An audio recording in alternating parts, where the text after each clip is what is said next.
كتاب التوحيد. باب قول الله تعالى: ومن الناس من يتخذ من دون الله أندادا يحبونهم كحب الله. ولهما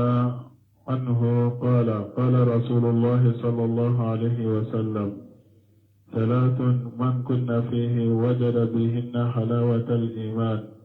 أن يكون الله ورسوله أحب إليه مما سواهما،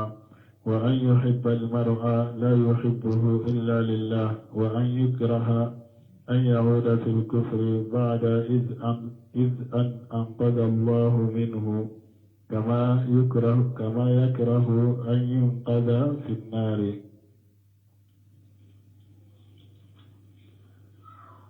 بسم الله الرحمن الرحيم، والصلاة والسلام على نبينا محمد وعلى آله وأصحابه وسلم تسليما كثيرا. سبحانك لا علم لنا إلا ما علمتنا إنك أنت العليم الحكيم.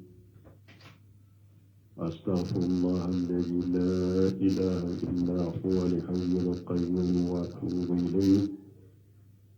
اللهم انفعنا بما علمتنا وعلمنا ما ينفعنا وزدنا علما.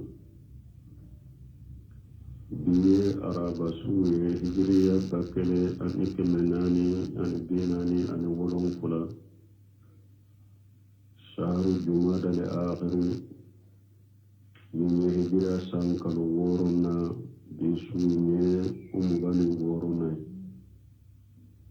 ميلاد النصارى فجأة فلان مغاني دورو سانكال تاني فلانا بسوني تاني ولون فلانا أمبي دورا مسجد جاوا موكونو درسوا الشيخ الإسلام الإمام محمد بن عبد الوهاب أكا كتابكم كتاب التوحيد. بولا منا باب قول الله تعالى: ومن الناس من يتخذ من دون الله أندادا. بولا أني لو دوتني أكونو درسو تمنى ينصرو أنا سكا حديثا صره جلا عن أنس أن رسول الله صلى الله عليه وسلم قال: لا يؤمن أحدكم حتى أكون أحب إليه من ولده ووالده والناس أجمعين. أخرجاه. أمي ولي يومي نسمي رحمه الله كالتفسير كنكو، لكن أقوم إذا وجدنا حديثا يخالف الأحاديث الأخرى شريفة، أقول نني حديث دوسرو ناي حديث ورو سوسو حديث من سهلندو أو مخالفة لقول أهل العلم وجمهور الأمة، ومن نني حديث سهلندو سرو أي دونك بغاو كاكومو سوسو أني منتم مغوشاما. فالواجب تثبت وتأني في الأمر. واجب مني وحديثا سبتيني نفولو إكاكوك نحكلي كسميا كاكو سميا كونيني حكلي، لأن اتباع سجوز يودي إلى سجوز. parce que hadisa munu ni hadisa saju ye ni mo min tura ko ube e fana wale katamunna ka ke saju ye saju kore mun ye hadisa la hadisa yi asahalendo hadisa do be sanadu sahalendo me hadisa wero be munu sahalendo katemaka aye kudu soso babu fole mako saju ni eye o hadisa sugu la bato ifana beke saju ye doni ke bawo chela wali haja ninde koso إذا أريت حديثا يخالف ما عليه أكثر الأمة أو يخالف الأحاديث صحيحة التي كالجبال في أرسوها أقول قصر بن مسلمين كنية حديثة دوية من تون شامن بمينك حديثين يوسوسو وبحديثين أي حديث سهلون سوسو حديثا منون سهلين دو سبتلين دو كومي كلو سبتلين ولا تتأذل في قبوله كانت تليا كو حديثا من هذا كانت تليا كو حديثا من بل يجب عليك أن تراجع وتتالي في سنده واجب رأيك إيكا مراجعك كان لجلك حديثي سند الله حتى يتبين لك الأمر فكو كتب بانجيه فإذا تبين نكو بانجريه فإنه لا باس أن يقصص الأقوى بأضعف منه إذا كان حجة باس تعالى نكو بانجريه إيادو ني حديثا نيني منتون نجامان سوسو بأي حديثا سهلين سوسو afana sahalen de do yejja temina ke ka muraja ke ka mutala ke sanadu la ko bangere ko afana sahalen do wala munu sahalen do kateme aka iba funni hadisa min fuleni ni hadisa munu sahara kateme aka ulu de ni yoro in kere kereya ka bonni hadisa la ni hadisa mi ni la fubala nisimi ko yi janto ola wal muhim ako muhimu lanyini munye atasabbutu fil amr yakasabati min qawla wa hadhihi qa'idatun tanfauka fi kathir min al aqwali allati jaharat akhiran akun min qaida min fulaniye abina fakusobe kuma munum bangira sisa nin qaida bin fa ulula kosobe laban nununa ko laban nununa kuma munum bangira من قيد بين فقولنا وتركها الأقدمون وصارت محل النقاس ما نكما من النوب بانجرا لبيننا وتركها الأقدمون ندونك بغت منهم يوكما وطوي ni wakati labai na ni mɔgɔw bɛ kuma o ye ni kuma o dɔ ye kuma minnu ni dɔɔni kɛbaga fɔlɔw y'u tɔ ye wasarati mahalla niqasi bayna nasi kuma minnu na labana ka kɛ ɲɔgɔn sama ye mɔgɔw ni ɲɔgɔn cɛ fa innahu yajibu itibau hadhihi alqa'idati ako wala wajibre ka ikan nin qaida nin lesir min fulani ye ikatugo ko ويقال كاف أين الناس من هذه الأحاديث مغوب من حديث ولا ولو كانت هذه الأحاديث من شريعة الله لا يسر حديث تنبئ ألك السريون دلو لكن المنقولة باقية معلومة من حديثا من طول تارا حديثين بيتو الشغلة الدوني الشغلة بيتو الشغلة komi ni del sukko ni tigera o de ato na babe do ya parce que nin kuma nunun be o don ka kuma o de no fe na ko mo shi ka kuma te bila shi den ka kuma ne me ba soro hadisa do be hadisa sahale waru soso ube manton chama be min ka bu soso ube ba soro hadisa do be yere doni ka bagat te menu mabarake nu ye fe o sahale no fana donc abake ka kumi ka yoro dola o hadisa sugu jatemina ke ika korosili ke sani ika kuma nuye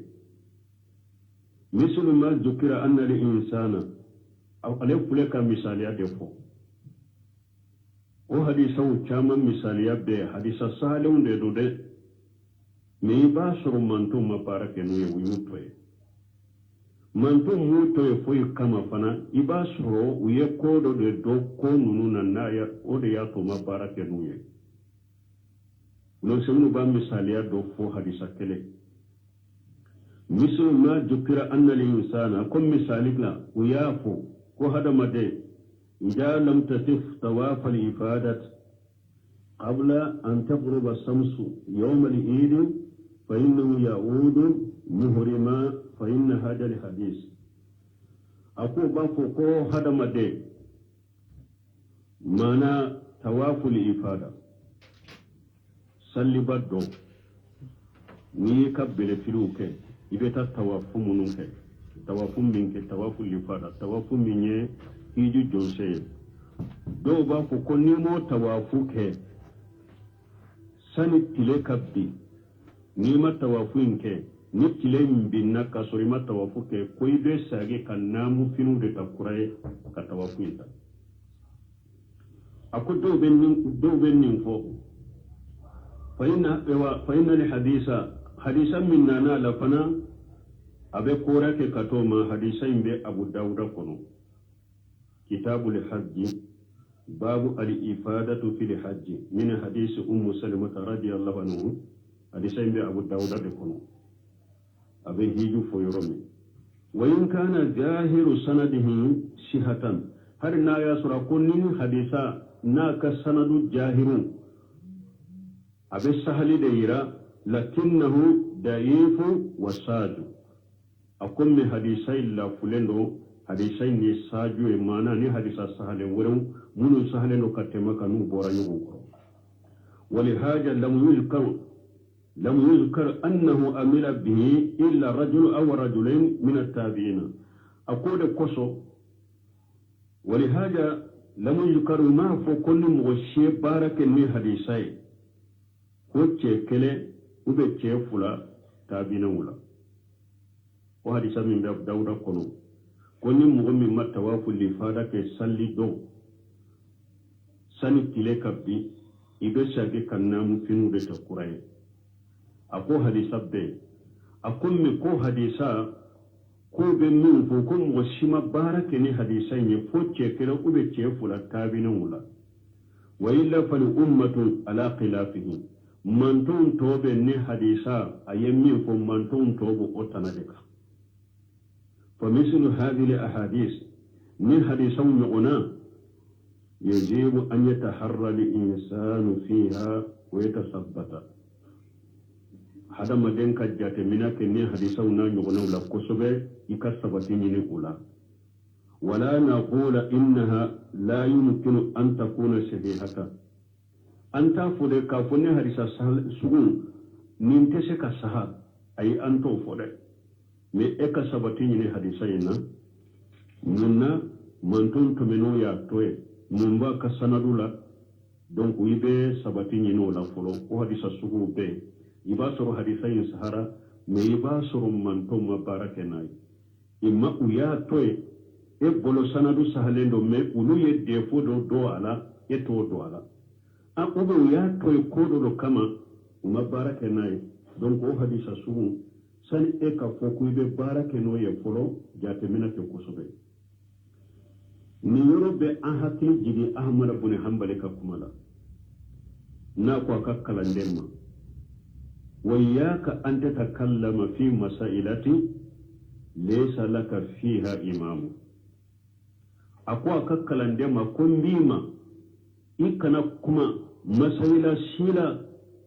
ni nyemu tila masaila ni alimamiti bolo masaila mina mana masaila min ni doni ka baga ma fo yinye kana kumala ni be kuma masaila la akasoro doni ke bagat temenu salafu do ya foyne me alimami tila masaila la ko kalandena atoy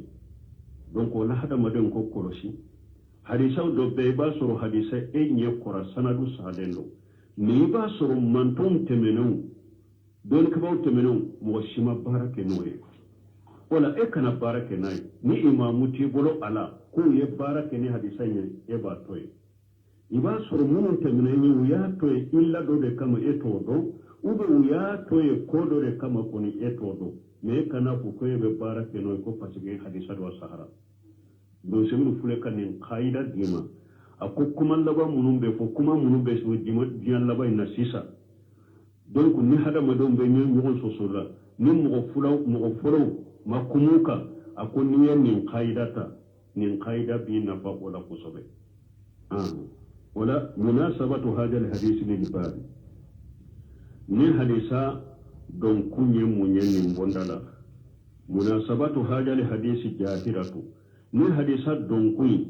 bonda ina abangelendoro ija iji muhabbatu rasulullah sallallahu alaihi wasallam min muhabbatillah parce que ciden ka kanu ala ka kanu dero ولأنه إذا كان لا يكمل الإيمان حتى يكون الرسول صلى الله عليه وسلم أحب إلى الإنسان من نفسه والناس أجمعين فمحبة الله أولى وأجم نا ياسر حديثين يا إيرانا كم وكلي منك سكدفا فويكا تشيدن دكانو كتمير كونكا أني مغبة مو كألا كانو كتمبكا ودي كاكا ودي كابو لا يمي ودي ni hadisa ya yira ikalli manate siga dako ko ka ciden kanu kateme ire kunka kateme denka kateme bange bago kateme mobeka ala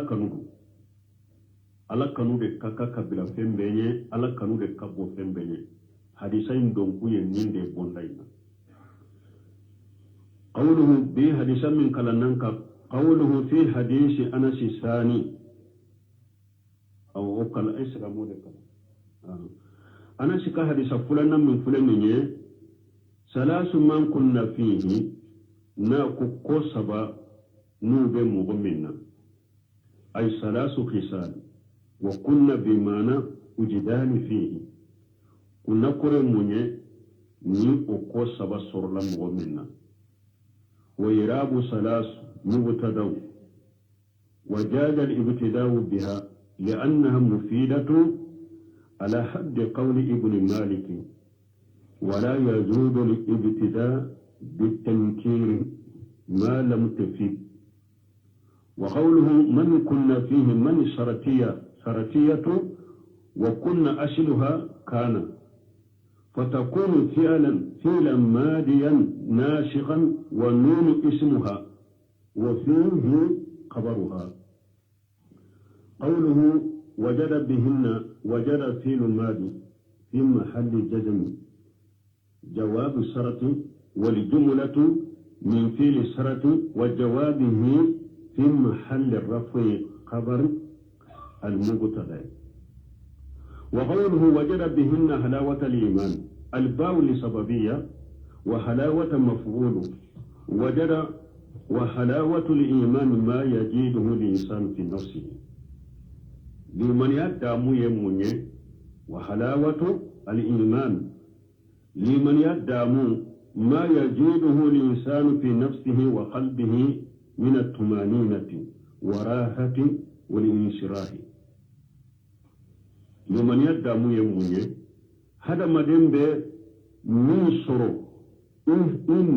إننا أني تسكو إذا ما فانتيا أني لافيا أني تسكو فرق ibo min soro innina ani tuskun wode togoy kolli man yadamu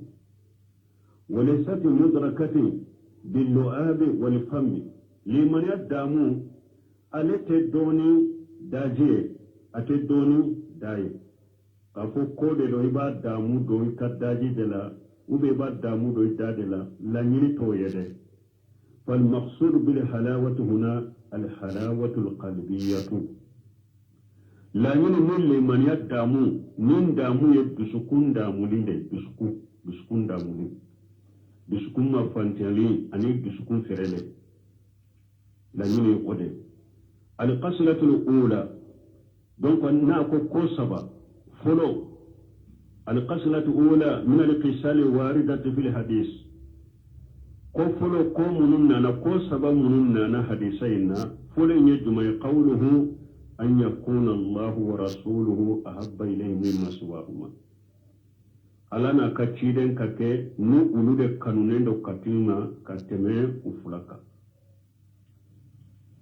alana chiden kanune kake katemema katika alana chiden kanu kateme ninte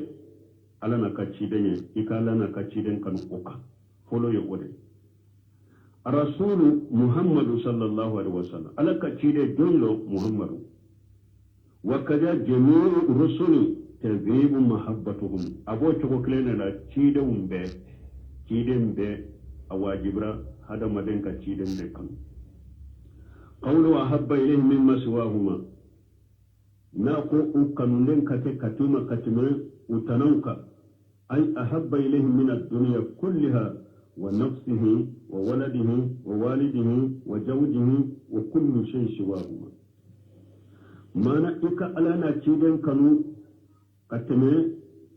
fengo fembe jiyan kono iku kanu katime ira kunka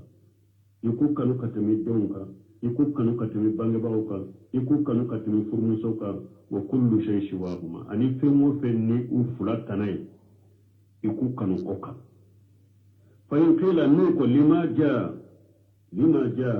li hadithu bil wa'i Allah wa rasuluhu wa jaa al khabaru lahum jami'a ahabba ilayhi mimma siwahuma mun godo ko masisa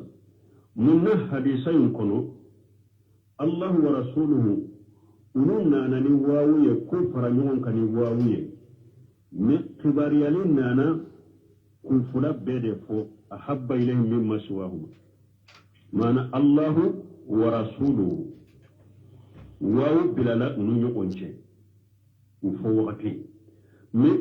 itumbe kibariyala chogomi kibariyala wakati ufula bede fora nyugonfe ahabba ilayhi mimma siwahuma ni alana kachidende kanunedo katima katu fula tanama ni mgo yanyinika munato ninkerate فالجواب جابوا لأن محبة رسول صلى الله عليه وسلم من محبة الله بس ألاك من يتشيدن كانوا ألا كانوا دو ولهذا من دقصوا دون قوله أشهد أن لا إله إلا الله وأن محمد رسول الله وركنا واحدا من دقصوا كافو أشهد أن لا إله إلا الله وأشهد أن محمد أشهد أن لا إله إلا الله وأن محمد رسول الله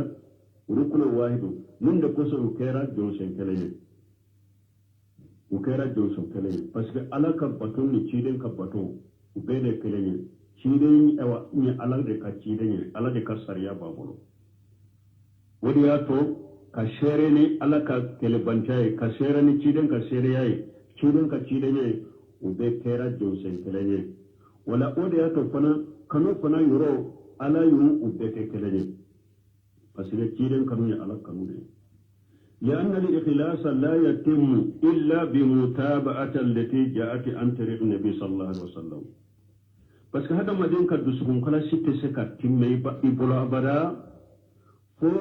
إكتبو كيرن نسيرا مننا إكتبو ودكو دوسكم كلا ست سكات تيمي إبولا أبدا فو نكيرن نسيرا مننا أنسيرا مننا إكتبو ودكو ni hada madon koy duskun kala sa alay togo togo hari ka bidia keto ibe alanya siranya soro ibe kashi fo ibe kiri ne nimbi bolo chide ma ke matugo chide ko bidaro atina fa duskun kala si tesira dafa bada ko ka soro itugo lembe chide ka sira ko ni sira minna القصلة ثانية فلنا قوله وأن يحب المرأة لا يحبه إلا لله حديثا يكون فلنا إيكا هذا مدين كانوا إيكا كانوا فوي كمان على قوله وأن يحب المرأة يشمل الرجل والمرأة يشمل الرجل والمرأة ناكو إيكا هذا مدين كانوا أبي تشيتا أبي مصطفى mogo ibe se ka cɛ kanu ala kama ibe se ka muso fana kanu ala kama qawlu la yuhibbu illa lillah lamu litalil ay min ajlillah na ko ima kanu foi kama fana ni alate mana ima kanu foi kama fo ala sababu min ajlillah iya kanu ala doron de kama min ajlillah iya tibi kanu ala de kama لأنه قائم بذات الله عز وجل بس يكرسا أجولين دني على بطوي أو نيا بط أكمل على كما لا من لا يني وده karasa jolende ni ala bato minye nya kanu ala kama wa hubbul insani lil mar'i lahu asbabun kasiratu hada maden kan mo kanu sababu chaman bala yuhibbuhu li dunya mo do be mo do kanu dinya kama wa yuhibbuhu li qarabati ibe do kanu bali masunya kama wa yuhibbuhu li jamalati ibe do kanu جنوغيا كما ويحب المرء زوجته بالاستمتاع مغبا أكفرمسو كانو دامو بو كما نبيكا دامو بونيبا كانو ويحب من أحسن إليه مغو من يمما يكي كتيما إبا كانو لكني جاء أحبابت حاجة المرأة لله فإن ذلك من أسباب وجود حلاوة الإيمان men ni mo kanu ala kamade wode limaniya da musro li sababu kanu to nunu tere mo ibe hada made mo wore kanu sababu chaman kama ne hada made niya kanu sababu min kama o be ke sababu limaniya da mu be soro dusukun kono o yede niya kanu ni ala yede al qasratu salisatu ni ko sabanna hadisain kono qawluhu wa an yakraha an yauda fil kufri bara id anqajahu Allah minhu kama yakrahu an yutjafa fi an-nar ani ika ko kasagi kata kafiriyama iko ko ala kelen ko fe kikisi kafiriyama kasagi kado kafiriyala iko ko kuni nuko ubi fili tasuma kono ibo ko chogomi هذه سورة في كافر أسلم نلا هلا من فلنية من بسر مغدلا مغمين كافر أسلاميرا وهو يكره أن يعود في الكفر بعد إذ أنقذه الله منه عليه باكو كساجي كتا كافر يما على كيلن كوبي كاتيسي كابو كافر يما كما يكره أن يقذف في النار كما باكو نوكو هو في التاسما كنا بوكو شغل وإنما ذكر هذه السورة تيرين من سورة نلا هلا تيرين يوفو منا لأن الكافر يألف ما كان عليه أولا بس منتم بكافر يلا نا بورا كافر الكافوس كافر سلامي عليني كافر دليلا فلولا من بكافر كنا بودو أنو دليلا أني كافر دليلا فلولا أبودو فربما يرجع إليه وأكتا عليه بشكا ساقي كتا كافريما باشكا ني كافريا دليلا كاكورو عليه بشكا ساقي كتا كافريما ولياتو عليه تافورا ني تشيدنكو إكا كو كساقي كتا كافريما على كيلنكو في كيكيساما باشكا من بورا كافريا لني كافريا دليلا أبشكا ساقي كتا كافريما ولياتو عليه تاين فورا بخلاف من لا يعرف الكفر أصلا علينا مغوتي كلي مغمين تكافر دوكتو يري مغمين تكافر دوكتو فمن كره لأودى في الكفر كما يكره لقذف في النار فإن هذا من أسباب وجود حلاوة الإيمان أو مغمين بولن كفر كافر يكونو ناتي كساكي كتكافر ما يوكو دونك ويه sababu min fana min limaniya damu be soronai qawluhu fi riwayati وكلنا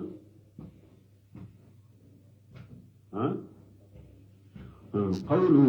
وفي رواية لا يجد أحد حلاوة الإيمان أنا نمنا تقول دولا مغسيت سكا لمن يدى مصر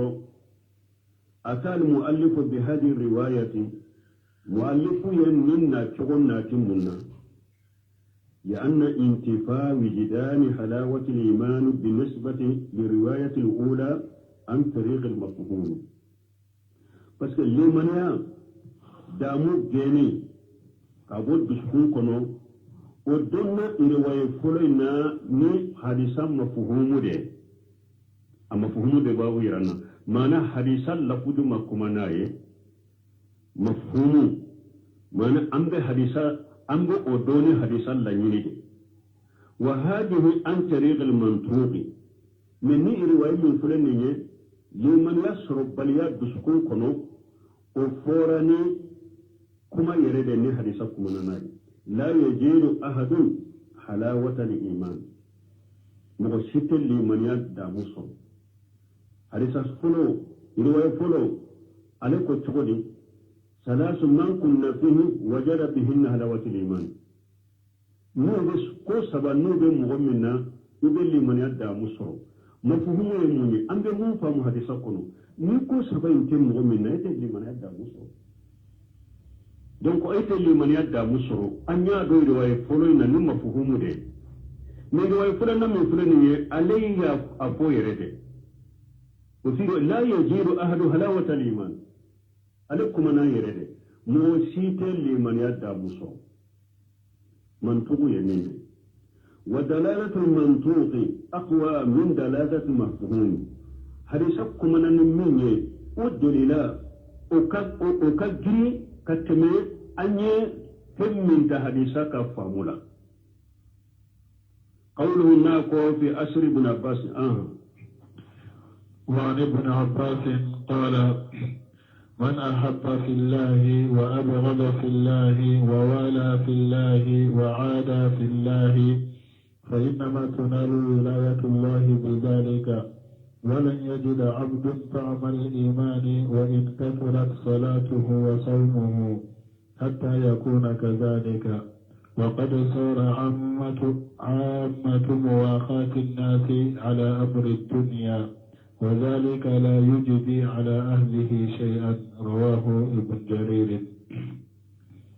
قوله في أثر ابن عباس رضي الله عنهما ناقوانا ابن عباس كأسر الله على كجيك غفر بما من أحب في الله ابن عباس وأن ابن عباس قال من أحب في الله أرسلنا ابن عباس بلو أسرنا ابن عباس بلو كون نمغ مني مغكن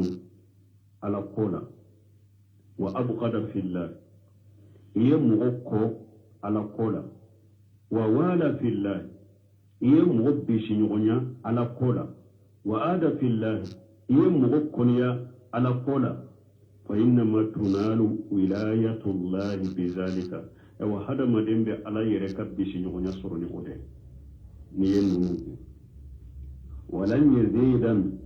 عبد تام الإيمان دون شيء لمن يدى مصر وإن كسرت صلاته وصومه حتى يكون كذلك مغشيت لمن يدى مصر هر ميكا سلي chayara chogo ika sun chayara chogo fo ika ke nin chogo de la chogo min beno wa qad sarat ammatu muwaqati an-nas ala amri ad-dunya buna basiko ako hada madon fana chaman balimaya labana ni jiya kode mana hada maden chaman kan yugon kanu kera ni jiya kode do semire kuno fo sarahula minye depuis buna bas ka wakati ale wakati ni ciren ka wakati ka suru katena anka an ka wakati ni ciren ka wakati kajja katena aka me depuis buna bas ka wakati ko mo chaman ka teriya no ka jenyonya abetiya kode kama an ka wakati an ka sisalo hada madilla marhim rabbi nikelen kilo wute bi hada madin be kabbali ma yanu kajje nyugo yanu kanyu kanu abejiya ko min bi kanu alakama akadio abi nofe amandio abi nofe tali man ko ni alakoy mabila ale bi nofe alakoy ne kama o kaddo bi de peguna basi katilela ko mo chaman fana kabbali ma ya ka abejiya ko de ka ولا يجري على أهله شيئا أقول فنتفوينا وتجوما جنان يقول كانوا أقول وتفوينا وتجوما أرواه ابن جرير أسيرون بو ولو سنك أسره كنوننا أقول قوله في أسر ابن عباس رضي الله عنهما من أحب في الله من سرتيته وفيل سرت أحب وجوابه جملة فإنما تنال ولاية الله بذلك. وفي يحتمل أن تكون للجرفية لأن الأصل فيها جرفية، ويحتمل أن تكون لسببية لأن في تأتي أحيانا لسببية. أقول في من فلانية أبسك كسببه أبسك الجرفية معنى الجرفية يمين فو كم وكانوا على قولا جرفية يقولي سببية دي كم وكانوا على كو سببنا. أقول بسك أقول في كو أبنا سببية لوقت الدولار كما في قوله صلى الله عليه وسلم كما بتشيرين كما لا تكما لك ترونا كسبك دغلت امرأة نار في هرتي أي بسبب هرتي يا لا أنبا فو مسو دونا جهنم كنو جاكمانولا أي donc سببية دلو مانا مسو دونا جهنم كنو ني جاكماني سببوي أي بسبب هرتي في جرفيا دلو من يرو لنا نمنا سببية. وقوله في الله أي من أجله مانا على قصو فمغو كنوني عليك على قصو. إذا قلنا إن في لسببية ويدي ننكو سبب ننكو فيه سبب لسببية دوشان مانا كمغو كنو على قصو مانا على قود كيرا سبب ياكم. وما إذا قلنا إنها لجرفية فالمعنى من يحب في جات الله من نني فين كشيسة جرفية دي mana mugo min niye mugo kanu ala jati kam ala jati kola niye mugo kanu ala jati kola ay fi dinihi wa sharaihi la li ardi dunya mana niye mugo kanu ala ka dina kunu ala ka dina la niye mugo kanu ala ka sharia de la ima kanu ni jiya na fay nanye fin ka jira ka be kole qawluhu wa abghada fi llahi wal bughd al kurha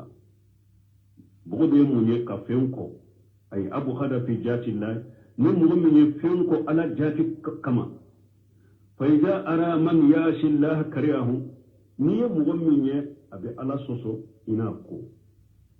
farqu bayna fillati li sababiyati wa fillati li jarafiyya ako difference be fi min nana ni sababiyya ani fi min nana ni jarafiyya ako farqu be difference bunu ni onche. فالسببية الحامل له على محبة أو لبغضان هو الله. نيا في السببية مانا مين يبلا نيا نكون ما سنكمو وبن مين يبلا نيا نكون ما سنكو ويا الله دي على كود يبلا نيا نكون ما سنكمو على كود يتا نيا نكون ما سنكو من في سببية نيا. وجرفية معدل حب أو الكراهة أو الكراهة هو في جات الله عز وجل. من نجر فيدرو على ابن التقدي ما ننكم مسنا من فلان نياكن ننكم مسنا من فلان نياكو ياكو على جاتي دي كوسو ما أنا على جاتي ياكوني على جاتي دي فيدخل من أبغضه الله ويحب من أحبه الله ولا إبن مغكو على يمغمين كو يباكو على يمغمين كانوا يناكنوا. قوله ووالى في الله الموالاة هي المحبة والنصرة وما أشبه ذلك. ناكوني كم غب سنغنيا على كما كم غب سنغنيا على كولا على جاتي كولا كم غب سنغنيا بسنغنيا دمائي كانوا أني دمائي كم غب كانوا كدمائي موالاة يقولي كمغو كانوا كدمه وما أشبه ذلك نينونا يغنى وبافو دم موالات. قوله وآدى في الله المؤادات ضد الموالات أي أن يبتعد عنهم ويبغضهم ويكرههم في الله. مؤادات عليه موالات تنادي أنكم موالات دي كمغو كانوا كدمه مؤادات بكم يسيسا كمبو مغولا كاكو كمبوالا على جاتي كما.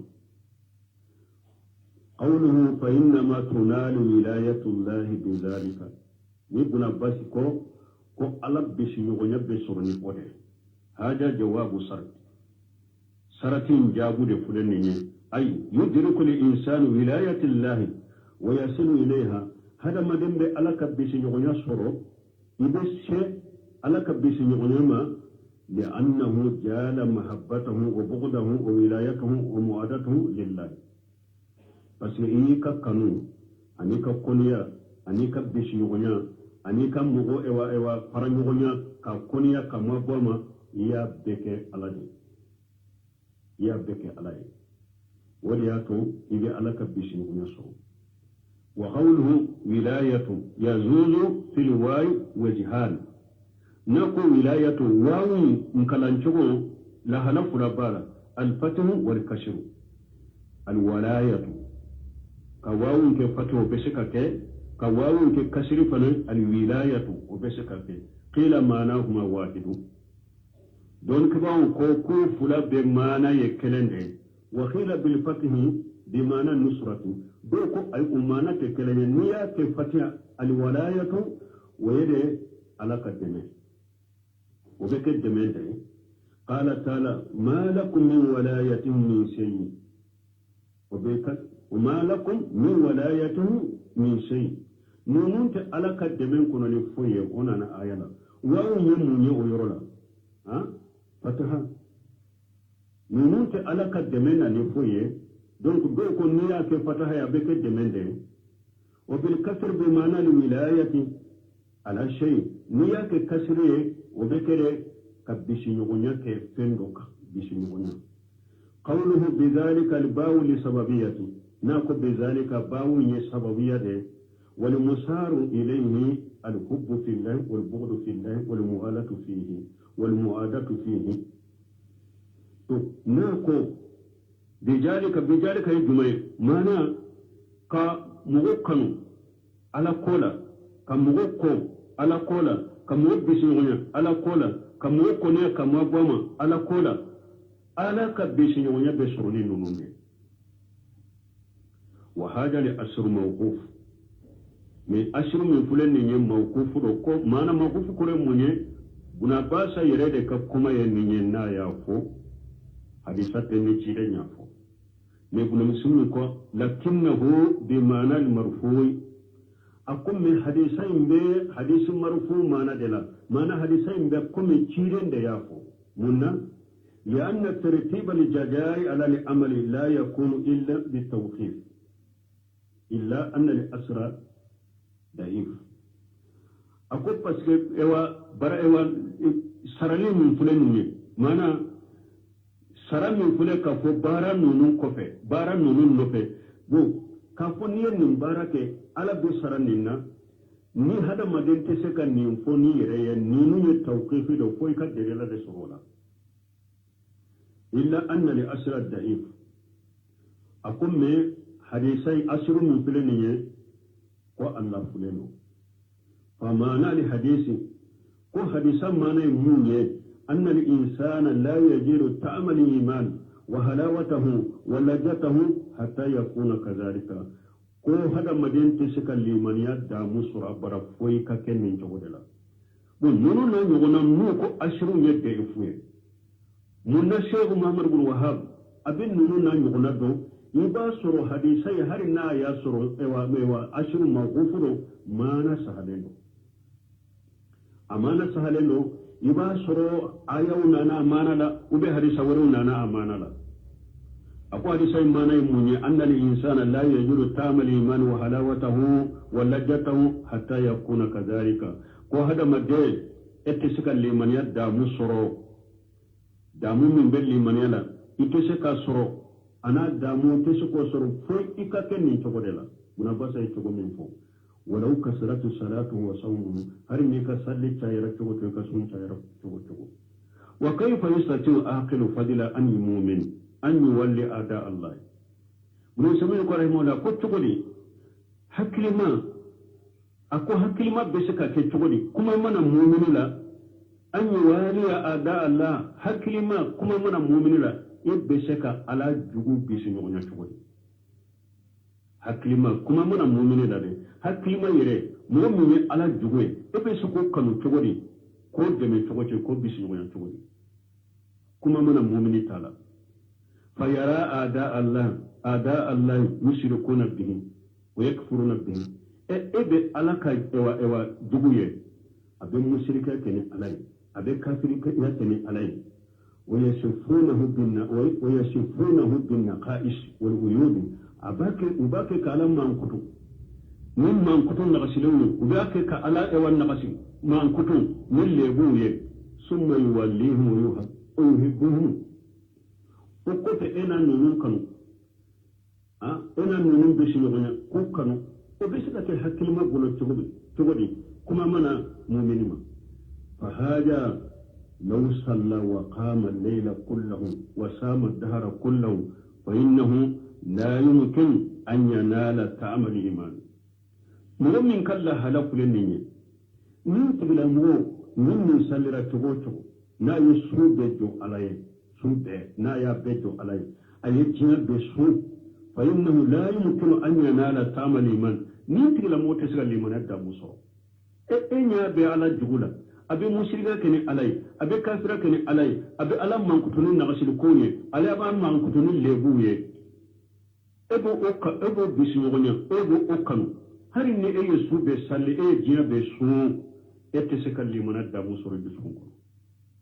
فلا بد أن يكون قلبك مملوءا بمحبة الله وموالته لا بد فهذا مدى إد سكون كفا على قانون دلا أنا على بسنونا ويكون مملوءا ببغض أعداء الله ومعادتهم إد سكون كفنا أفعلن كسرو كألك جبوكو كألك جبو ككونيا كمبواما وقال ابن القيم رحمه الله تعالى ابن القيم كو ألك نيما مسمين كروتالين أتحب أعداء الحبيب وتدني حب له ما جاك في إمكانه نوني يكون بلغيمكو أتحب أعداء الحبيب وأكو إكنو بغا إبو أجبو كنو وتدني حب له إبا أكا ولفنكو إبو تجي كنو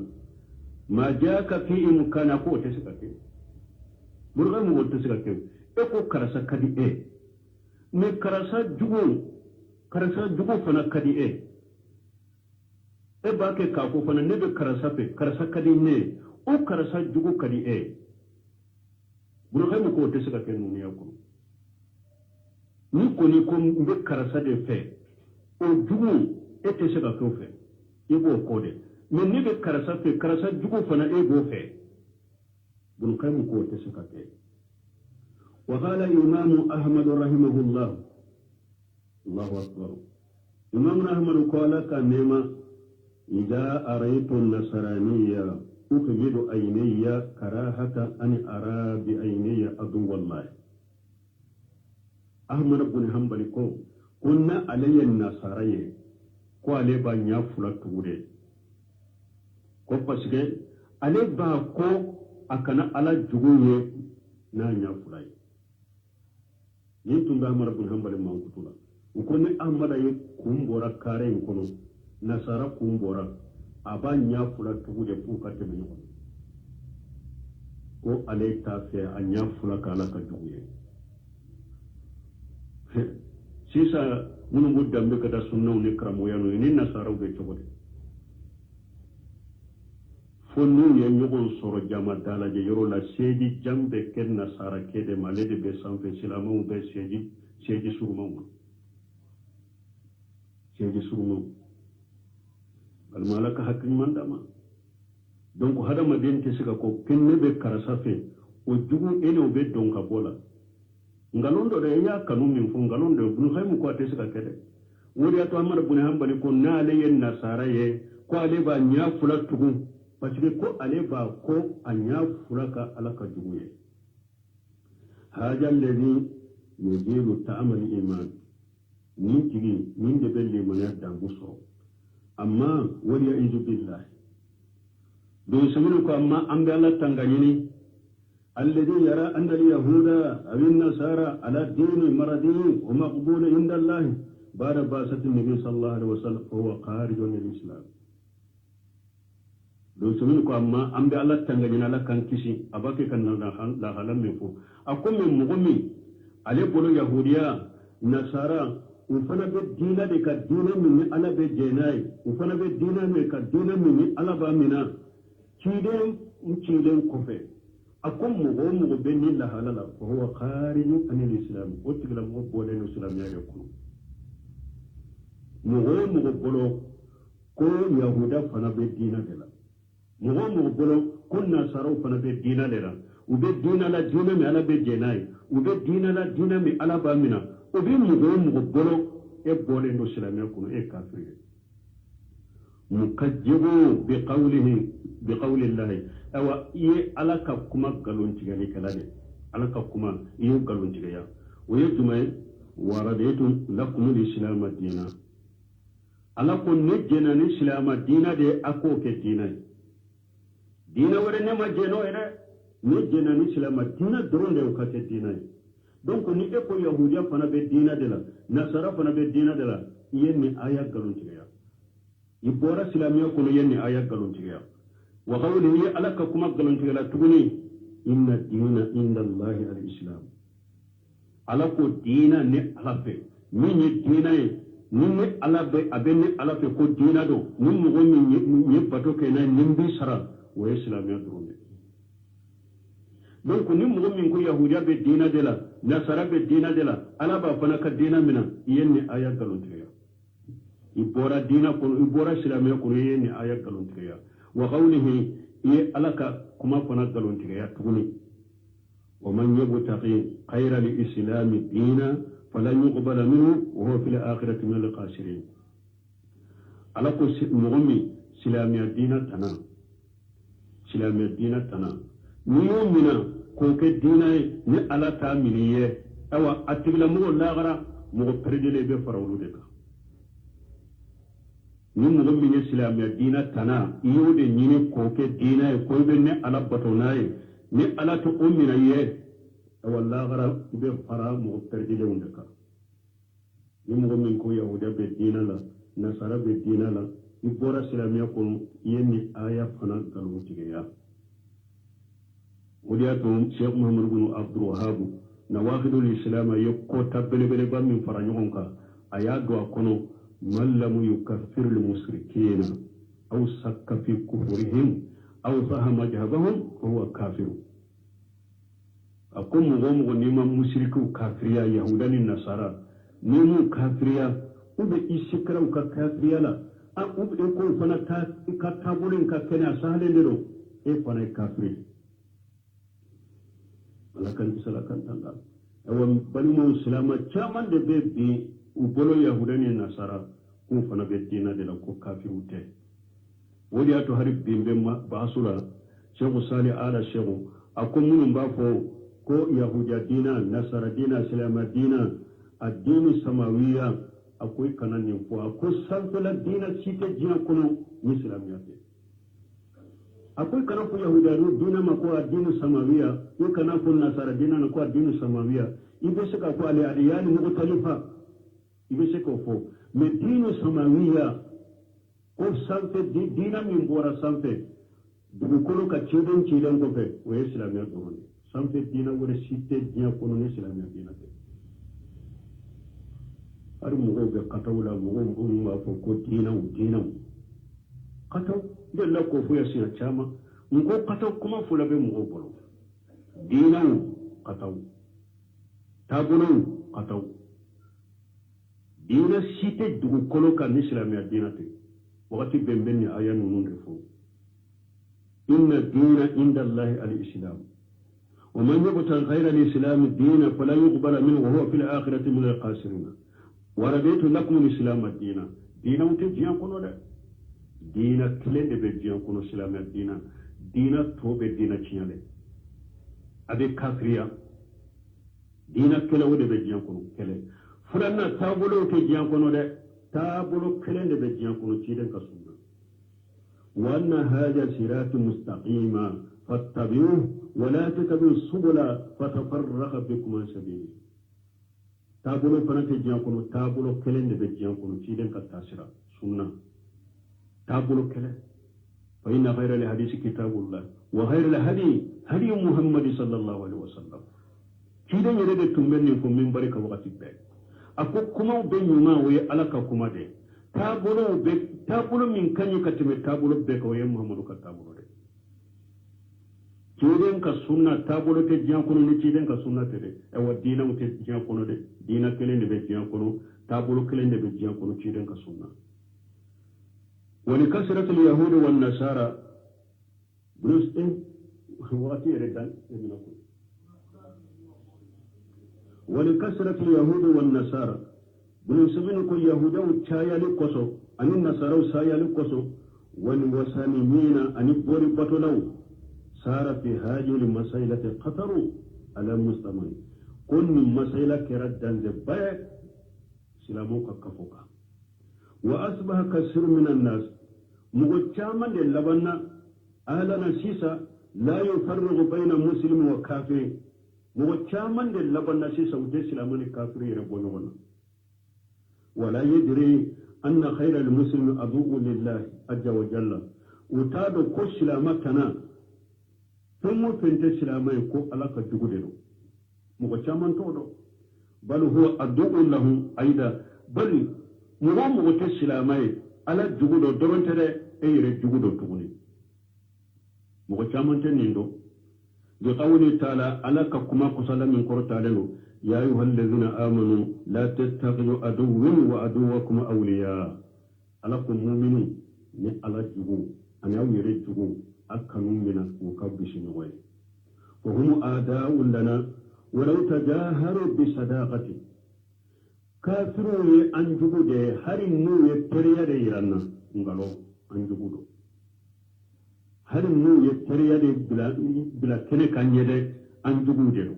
qala allah ta'ala ala qala min qur'anino ya ayyuhallazina amanu la tattakhidhu al-yahuda wan-nasara awliya ba'dhum awliya'u ba'd wa man yatawallahum minkum fa innahu minhum inna allaha la yahdi al-qawma adh-dhalimin alakum mu'minun akana yahudani nasara mina ko ka bisino an ko bisino munye ka fen kanu ka deme akana yahudani nasara mina ko ka bisino yahudani nasara ulu yere de nyogon bisino mun mugo min yahudani nasara mina ka bisino aw silamanula fa innahum minhum aywa ebe ulu de lade so sirabun temiya ko akonna nyenni ayata Allah hala akoro dogo mama ye haramu ke ye jungo ke akusunu nange ayayin ta jahilula mun mugo ye yahudani nasara bisino go libe kafiriyani pasgala ku ye ulude inna Allah la yahdi al-qawma adh-dhalimin alati mugo to yali kala alati kala fa alana sisa asbahna fi mihnati wa qatar azim Allah bana sisa la jarabi bala لا جربي أن يدنجبا أنبولا سيسا لأنه يقصى على أبنائنا وأبناء قومنا أن يركنوا إلى هؤلاء بس كان بسرا أن دون أنا أنك مغو دون وكان نيلة كتنم مغو نونما ويودوهم ويهيبوهم نوهم كانوا بسكون كنو نوبة كانوا نغنيك ونغنيك ولذلك من القصو يجب واجب أن تقلف هذه البلاد بجات منهم أكم بسعودية مساء أكو أكاكا كو أنو كدقون بدو من سعودية كا إوال مغوكا سعودية سنيا كبوني كافرون فهذه البلاد من دقون قال فيه رسول الله صلى الله عليه وسلم قال فيها رسول الله صلى الله عليه وسلم كيدون كو مكة كباريالا كو سعودية كباريالا لأخرجن اليهود والنصارى من جزيرة الأرض حتى لا أدى إلا مسلما كيرين لك أن يفاقوا عليك يهود والنصارى في متنى عربو كامراي سعودية كامرا عربو كامرا فو عليك يهود والنصارى بجيك أبو أولا فوي كانت توي نسلامته وقال كيرين كتبون أخرجوا اليهود والنصارى من جزيرة الأرض أقول يهود والنصارى أيوبو عربو كامرا بيكونو وقال تيرنكو أخرجوا المشركين من جزيرة الأرض أكون مشركون أي مشرك بيبو أربو كمرنا وهذا كله من أجل الله أن يستبه الأمر على الناس تيرن ينين بفهمنا فرقو كان يغبي مغبرو ويغتلط أولياء الله بأداه ألك جنيون ألك بسنيون أن ألك جنون ولو كان يغنبي تيري نونم بفوني أودي pourquoi كان يغنبي مغو بولو ألك جنون ألك بسنيون ألك جنون وكان يغنبي مغو بولو ولم هذا مجا يأكل تغمي أم بنين دانجلا ده silama caman de bɛ bi u tɛ ala ka bisiɲɔgɔnw ani ala juguw u t'u bɔ ɲɔgɔn na e min yɛrɛ b'a fɔ ko nin ye silama de nin ye kafiri de aliwala walibaraw ɛwa aya minnu nan'o la kuranna kɔnɔ harisa minnu nan'o la mɔgɔw dɔw bɛ diɲɛ kɔnɔ sisan o dɔw bɛ silamaw yɛrɛ la dɛ o dɔw bɛ dɔnnibaw dɔw la dɛ n'u sɔnni bɛ se k'olu gɛrɛtɛ k'u bɔ kuranna ni harisaw la sisan u b'a bɔ a la aliwala walibaraw k'a fɔ mumini ni silama ni kafiri tɛ kelen ye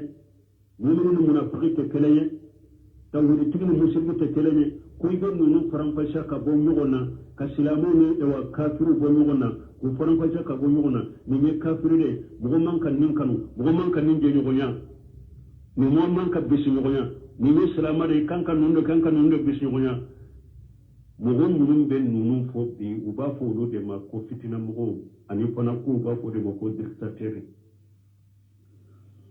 olu bɔra a bɛɛ ka ɲama e m'a ye komi an ka wagati y'an minɛ tɛmɛna yɛrɛ e ma mɔgɔ caman ye u b'u ka juguya n'u ka kɔniya n'u ka lagosi bɛɛ bɔ Saudiya kan mais i b'a sɔrɔ u bɛ kafiri jamanaw tan silama caman bɛ ko u bɛ t'o kɛ jamana minnu de foyi tɛ yen ni dɔrɔmi tɛ foyi tɛ yen ni jɛnɛya tɛ foyi tɛ depuis n'i bɛ jigin aéroport la mɔgɔw ni photo de bɛ na ko yira i la muso furulen de n'a ka di ye a furulen bɛ tɛ bila yɔrɔ la muso min ma furu npogotigi de ka di ye olu fana yɔrɔ bɛ n bɛ tɛ bila ye u bɛ jamana minnu na u b'o jamanaw tanu Saudiya kan silamɛw don kaburubato ɲɔ ɲalen don jamana minnu na sɛba naani ɲɔ ɲalen don jamana minnu na silama caman bɛ u b'u tanu Saudiya kan sunu tile u bɛ Saudiya kan gosi ali wala walibaro est-ce que an bɛ bonda min na ninnu b'o dɔn wa farago bɛ olu bolo ninnu ye silama ni wa kafiri bɔ ɲɔgɔn na ala juguw ani ala kanubaga bisiɲɔgɔn est-ce que ninnu y'u bɔ ɲɔgɔn na hataruba ni danjɛba ala ka hakiliman de d'a ma silama caman de filɛ silamɛya la bi wa bada lahum min allahi ma lam yakun yahtasibun ala kan kiso ma de mɔgɔ caman b'i yɛrɛ jigi fɛn dɔ ye e bɛ yɛrɛ jigi sara dɔ b'i ye lahara e b'i yɛrɛ jigi arijanaden ye lahara mais n'i jɔra kiyama kɛnɛ kan fɛn dɔ bɛ taa bange ye e yɛrɛ hakili tun tɛ ne na parce que hakilina minnu tun b'i la diɲɛ kɔnɔ ani kuma minnu tun b'i bolo diɲɛ kɔnɔ ni kɛcogo minnu tun b'i bolo diɲɛ kɔnɔ e ye b'i yɛrɛ jate silamɛ ɲuman ni batobaga ni mumini ye mais kiyama don ni jɔra u b'a fɔ foyi tɛ e bolo yan nin kosɔn ala kan kisi ala kan tanga subhanaka allahumma rabbana wa bihamdika ashhadu an la ilaha illa anta astaghfiruka wa atubu ilayk أعوذ بالله من الشيطان الرجيم بسم الله الرحمن الرحيم كتاب التوحيد باب قول الله تعالى ومن الناس من يتخذ من دون الله أندادا يحبونهم كحب الله ولهما عنه قال رسول الله صلى الله عليه وسلم ثلاث من كن فيه وجد بهن حلاوة الإيمان أن يكون الله ورسوله أحب إليه مما سواهما وأن يحب المرء لا يحبه إلا لله وأن يكره أن يعود في الكفر بعد إذ أنقذ الله منه كما يكره أن ينقذ في النار. بسم الله الرحمن الرحيم والصلاة والسلام على نبينا محمد وعلى آله وأصحابه وسلم تسليما كثيرا سبحانك لا علم لنا إلا ما علمتنا إنك أنت العليم الحكيم أستغفر الله الذي لا إله إلا هو الحي القيوم وأتوب إليه اللهم انفعنا بما علمتنا وعلمنا ما ينفعنا وزدنا علما niye araba suye hijriya bakele ani kemenani ani binani ani wolon fula shahru jumada le akhiru niye hijriya sankalu worona bisuye umugani worona miladi nasaran ka jate ba fulani mugani turu sankalu tani fulana bisuye tani wolon fulana ambe dawra masdara jawambo kono darasul shaykhul islam al-imam muhammad ibn abdul wahhab aka kitabu kono kitabu tawhid bunda minna ko babu qawli llahi ta'ala wa minan nasi man yattaqi